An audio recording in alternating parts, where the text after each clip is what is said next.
بسم اللہ الرحمن الرحیم۔ السلام علیکم ورحمۃ اللہ وبرکاتہ۔ جو لوگ روزہ نہیں رکھ سکتے ان کے لیے روزے کے بدلے میں کیا کرنا ہے، کتنے پیسے غریبوں کو دینا ہے۔ ناظرین کرام، اس کو کہتے ہیں فدیہ۔ فدیہ صرف دو صورتوں میں جائز ہے۔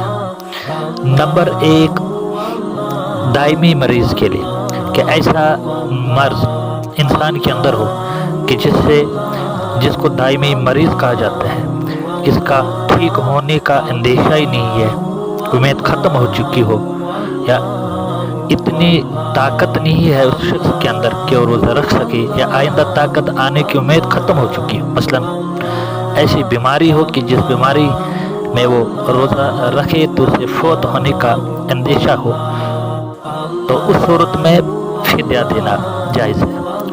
اور نمبر دو، شیخ فانی، اتنا ضعیف اور بوڑھا ہو چکا ہے کہ وہ روزہ رکھ ہی نہیں سکتا ہے، تو اس کے لیے بھی اپنے روزے کے بدلے میں فدیہ دینا جائز ہے۔ تو ان سب صورتوں میں روزوں کا فدیہ دینا جائز ہے۔ ایک روزہ کا فدیہ یہ ہے کہ 2.25 کلو گیہوں یا اس کی قیمت فقیر کو دے دے، یا فطرانے کی جو قیمت ہر سال جو بنتی ہے، اس سال جو علماء فیصلہ کریں گے کہ فطرانہ کتنا ہے، اس اعتبار سے ایک روزے کا فطرانہ ایک مسکین کو دے دے۔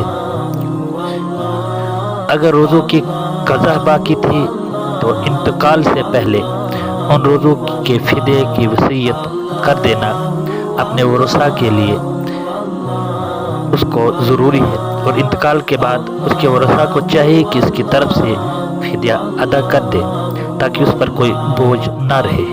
سبحان اللہ و بحمدہ، سبحانک اللہم و بحمدک۔